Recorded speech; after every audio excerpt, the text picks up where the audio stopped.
This is Grace Notes. I'm Alan Button, and our guest today is Crystal McIver. Crystal has served in a number of roles over the years, most recently as Executive Director of Visitor Services at Sanford Area Growth Alliance, and soon to be back at Central Carolina Community College in one of her areas of specialty, human resources. Crystal has also served in a teaching capacity in the Lee County school system and has also taught at the community college. Crystal, there's a lot more we could say about you, but let me, before we go any further, say welcome. Thank you for being here. Thank you, Alan, for having me here. It's a real treat to have you here, and I'm looking forward to hearing about the music that you've identified and learning more about your background. I do know that you have a psychology degree from Fayetteville State University and a master's from Liberty University and working on your PhD. Have I got that right? Yes. A long academic career there. Yes, it's been a long road. Although I guess we want to say that we never get tired of learning, right? Oh, yes. There's always something to learn.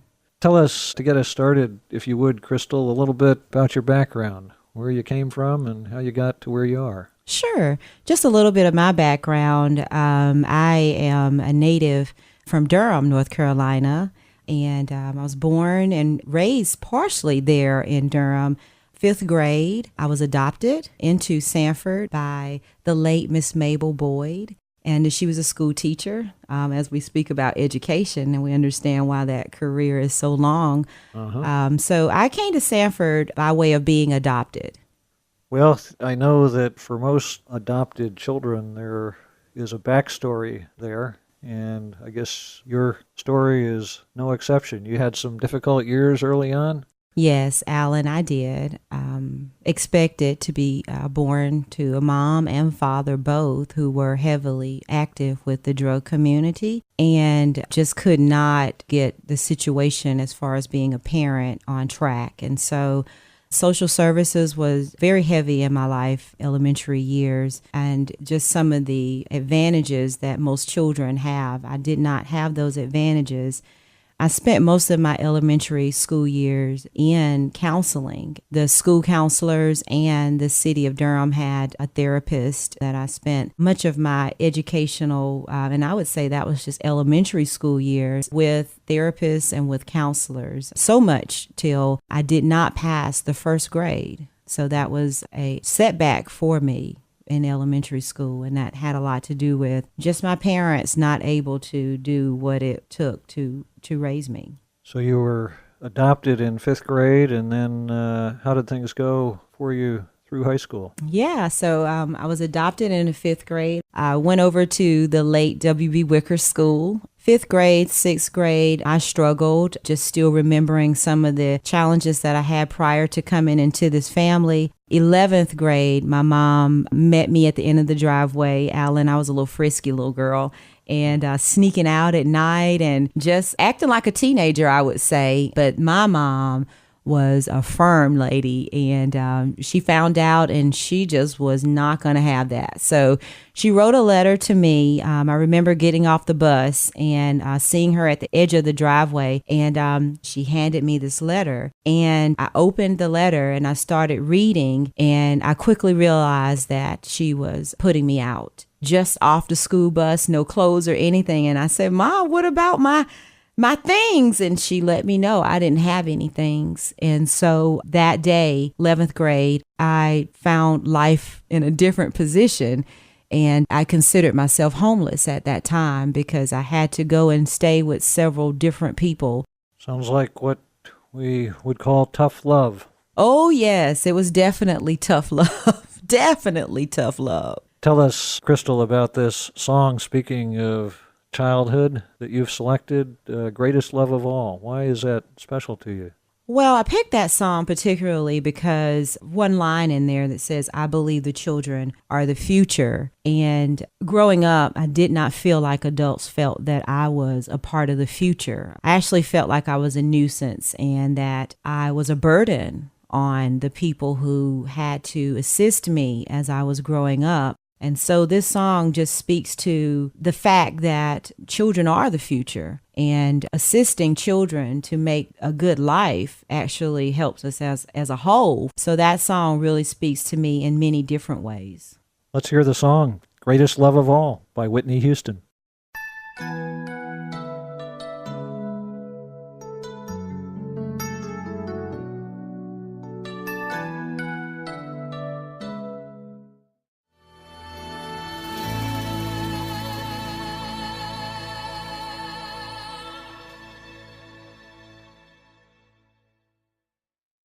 That was Greatest Love of All by Whitney Houston.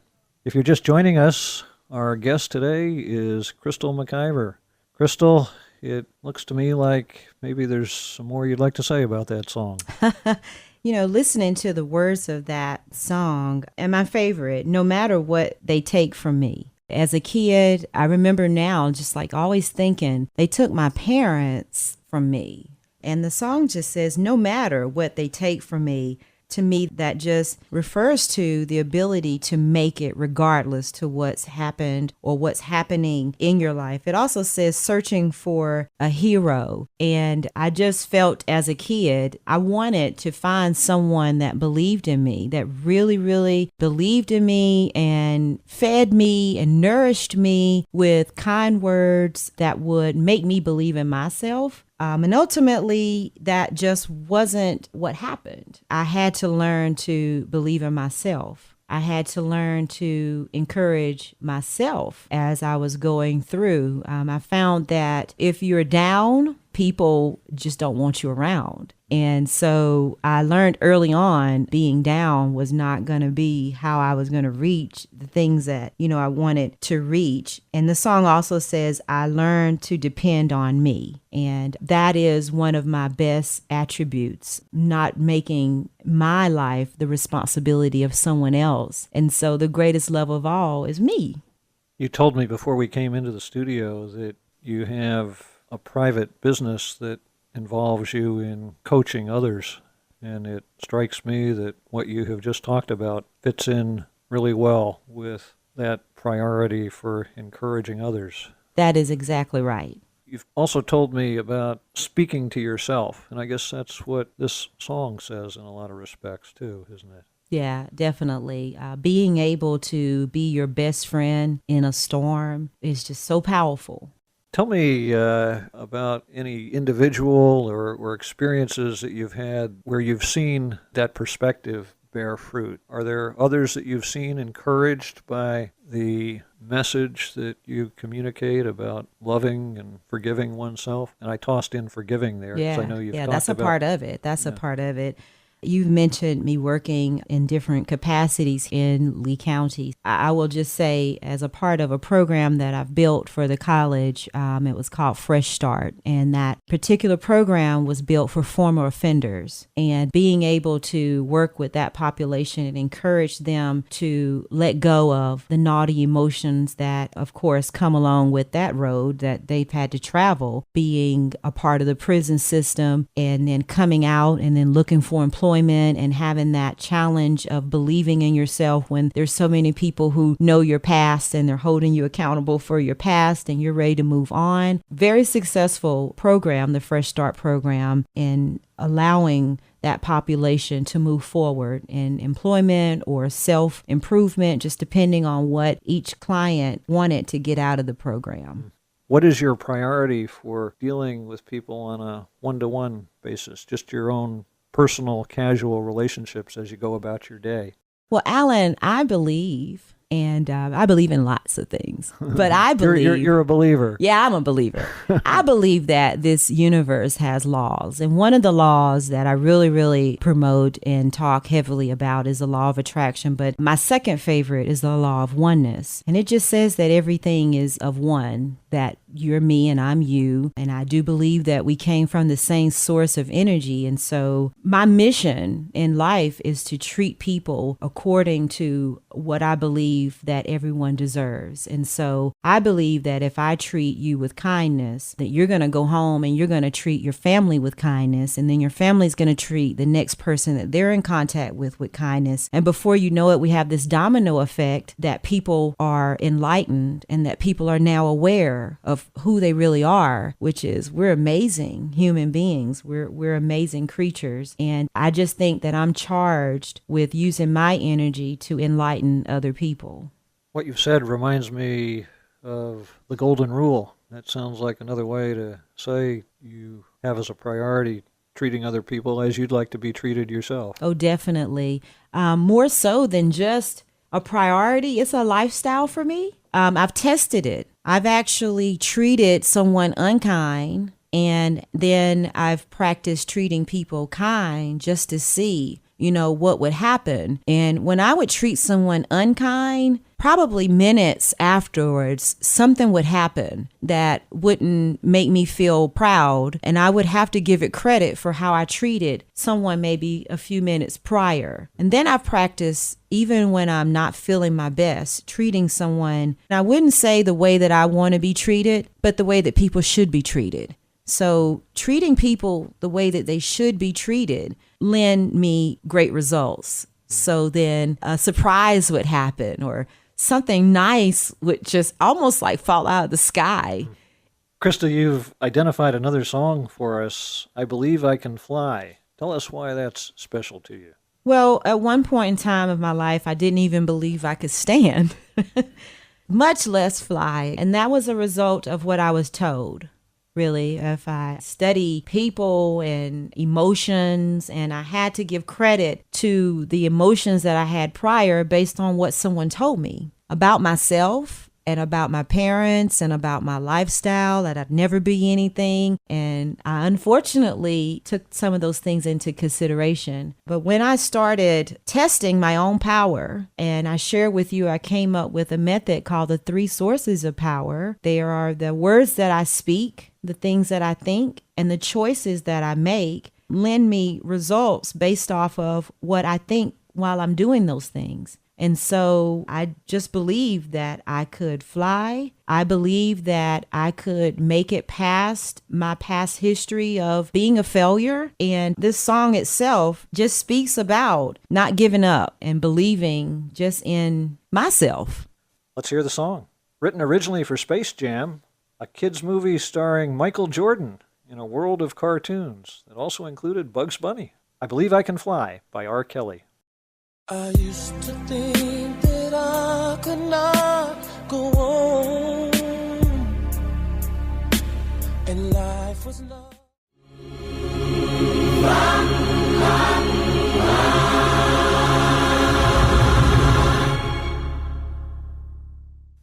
That was I Believe I Can Fly by R. Kelly. Our guest today on Grace Notes is Crystal McIver. Crystal is also a grandmother, a mother, a wife. Crystal, I'd be interested in hearing what you have to say about how it is you relate to your children with some of the things that you've been talking about. And that's very interesting that you would ask that. As I was listening to the last song that just played, there was a piece that said, I used to think that I couldn't go on. And, early on, before having my children, I've always wanted to have children. I remember being a young girl and just keeping other people's children. But the question used to keep me awake. I never was properly raised. So will I have the skills to raise another human? And, I had my daughter right after graduating from high school, and I did suffer much with thinking that I didn't have the skill because I never was taught, because I never felt like I was properly raised, right? And so I decided that I would just be the parent that I wanted. And so when I didn't have the blueprint, I just used my internal feelings to do what I felt was right. And I'm just really elated that it was a successful opportunity for me. Your daughter is now a teacher herself. Yeah, my daughter now is a teacher. She teaches high school math. And my son is a traveling musician. And so while I did struggle, as most parents probably do, you have to understand that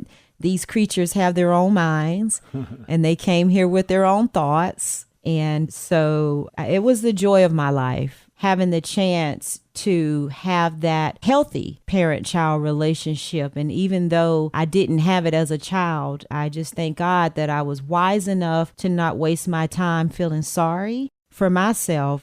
I know from having spoken with you and hearing you even just here in the studio that your positive outlook does a lot of good things for you and the way you live your life. And I'm interested in how and whether you've had occasion to talk with your kids about racial issues. That obviously is something that has been a significant part of the national conversation in recent months and years. Have you had occasion to address those issues with them?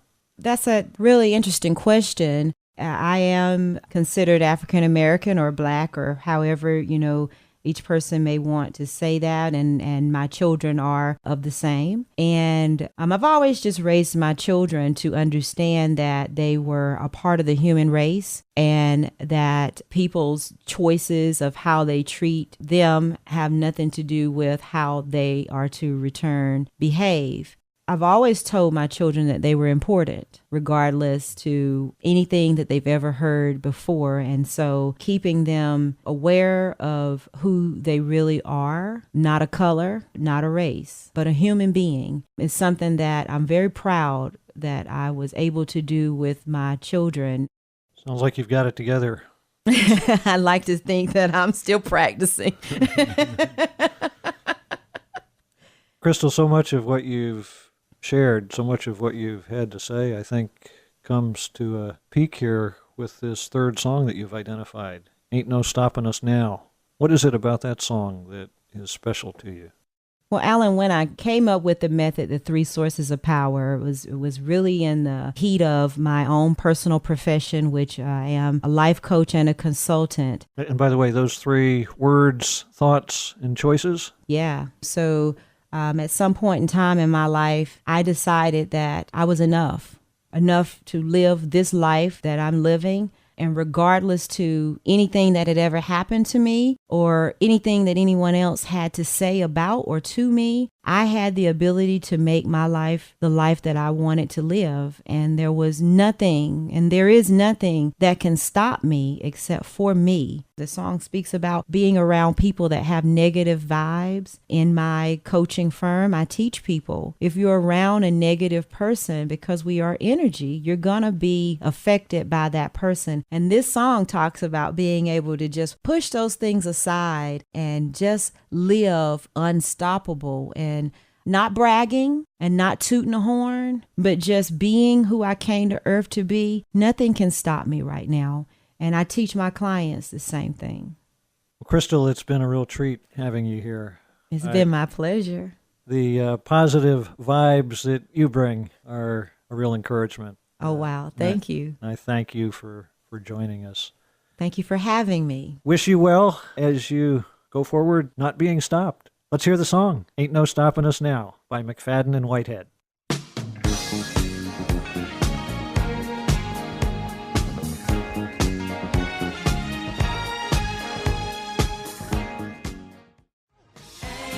Stopping us now. We're on the move. I know we got the groove. Ain't no stopping us now. You've been listening to Grace Notes, a special program here on Life 103.1 featuring people who may be relatively unknown, but who meet life's challenges in ways that brighten the lives of those around them. Our producer is Christina Dolan. I'm Alan Button, and we invite you to join all of us here at the station again next Friday at 5:30 for Grace Notes on Life 103.1.